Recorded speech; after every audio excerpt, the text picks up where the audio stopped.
इस गहन पड़ताल में आपका स्वागत है। आज हम बात कर रहे हैं अनंत चतुर्दशी की।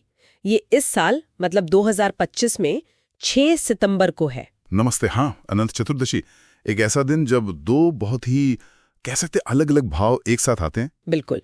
हमारे पास जो जानकारी है वो यही बताती है कि एक तरफ तो 10 दिन पूजे जाने वाले गणपति का विसर्जन होता है, वो भावनात्मक विदाई। हाँ, वो गणपति बप्पा मोरिया पुरचा वर्षी लौकरिया वाली गूंज। सही। और दूसरी तरफ है अनंत भगवान की पूजा, मतलब व्रत रखा जाता है जो शाश्वतता, अनंतता का प्रतीक है। हाँ, यही इसका अनोखापन है। एक तरफ विदाई, चक्र का पूरा होना, और दूसरी तरफ उस पे ध्यान देना जिसका कोई अंत ही नहीं है। तो चलिए इन्हीं दो धागों को समझने की कोशिश करते हैं, विदाई और अनंतता। जरूर। गणेश विसर्जन को ही लें, ये सिर्फ मूर्ति का जल में विसर्जन नहीं है ना? इसके पीछे एक गहरा दर्शन है। हाँ, एक कहानी भी है। एक भक्त थे मोहन, वो हर साल गणेश जी लाते थे और विसर्जन पर बहुत दुखी होते थे। अच्छा। हाँ। तो उन्होंने गणेश जी से कहा कि आप तो चले जाते हैं, मैं क्या करूं? तो कहते हैं गणेश जी ने उन्हें सपने में दर्शन दिए। वो क्या कहा? कहा, मोहन, मेरा रूप मिट्टी का है, हाँ। पर मैं तुम्हारी श्रद्धा से जन्म लेता हूँ। हाँ। विसर्जन अंत नहीं है, ये तो प्रवाह है। हाँ। लौटना है। मैं तो हमेशा तुम्हारे मन में हूँ। वाह, ये तो विसर्जन के पूरे सार को पकड़ लेती है बात, है ना? मतलब मूर्ति मिट्टी की है पर भगवान तो भाव में है। बिल्कुल। और ये वही बात है जो हमारे स्रोत भी कहते हैं, जैसे मूर्ति जल में मिलती है, प्रकृति में लौट जाती है। बिल्कुल। वैसे ही हमारा ये शरीर पंच तत्वों में विलीन होता है। सही। लेकिन जो चेतना है, जो श्रद्धा है, हाँ। जो यादें हैं, वो तो रहती हैं अनंत रूप से। तो ये विदाई असल में अंत नहीं, बल्कि रूप बदलने का एक तरह का उत्सव है। रूप का जाना और सार का रहना, ये दिलचस्प है। अब दूसरी परंपरा पर आते हैं, अनंत भगवान की पूजा। हाँ, अनंत व्रत। इसमें एक कहानी राजा सुषेण की आती है। उन्होंने 14 गांठों वाला एक रेशमी धागा पहना था, अनंत सूत्र। अनंत सूत्र। हाँ। और उसे पहनकर कहते 14 साल तक उन्हें सुख समृद्धि मिली। फिर उन्होंने उसका अपमान किया और सब खो दिया। ये अनंत सूत्र क्या चीज है और ये 14 गांठें? देखिए, ये जो अनंत सूत्र है ना, ये भगवान विष्णु के अनंत स्वरूप का ही प्रतीक माना जाता है। ये सिर्फ एक धागा नहीं है, मतलब आस्था का प्रतीक। हाँ, आस्था का, संकल्प का और जीवन में निरंतरता की कामना का प्रतीक है।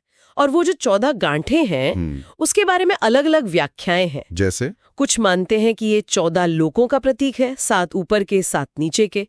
या फिर जैसे राजा सुषेण की कहानी में शायद व्रत के 14 वर्षों का, या जीवन के अलग अलग चरणों का। और इसे बांधते कहाँ हैं? पुरुष दाहिनी बांह पर और महिलाएं बाएं बांह पर बांधती हैं। और मजेदार बात यह है कि जैसे गणेश विसर्जन होता है, वैसे इस सूत्र का भी एक तरह से विसर्जन होता है। अच्छा, वो कैसे? हाँ, व्रत पूरा होने पर या अगले साल जब नया सूत्र बांधते हैं तो पुराने वाले सूत्र को बहते पानी में प्रवाहित कर दिया जाता है, सम्मान के साथ। अरे वाह! तो मतलब यहाँ भी वही चक्र वाली बात आ गई। गणेश विसर्जन में भी प्रकृति में लौटना और यहाँ भी आस्था के प्रतीक का प्रवाह में जाना। बिल्कुल, यही समानता इसे और गहरा बनाती है। दोनों परंपराएं भले ही अलग अलग दिखें, कहीं ना कहीं जीवन के प्रवाह से, बदलाव से और उस बदलाव के बीच भी कुछ शाश्वत रहने के विचार से जुड़ी हैं। तो एक तरफ गणेश विसर्जन सिखाता है कि जाने दो, भौतिक रूप अस्थायी है। हाँ, लेकिन चेतना और श्रद्धा स्थायी है।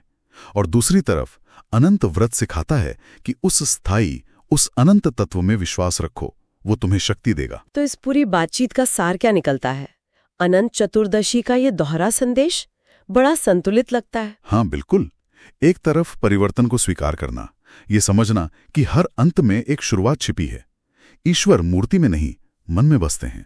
और दूसरी तरफ इस बदलते संसार में भी एक अटूट, एक अनंत शक्ति है जिस पे भरोसा रखा जा सकता है।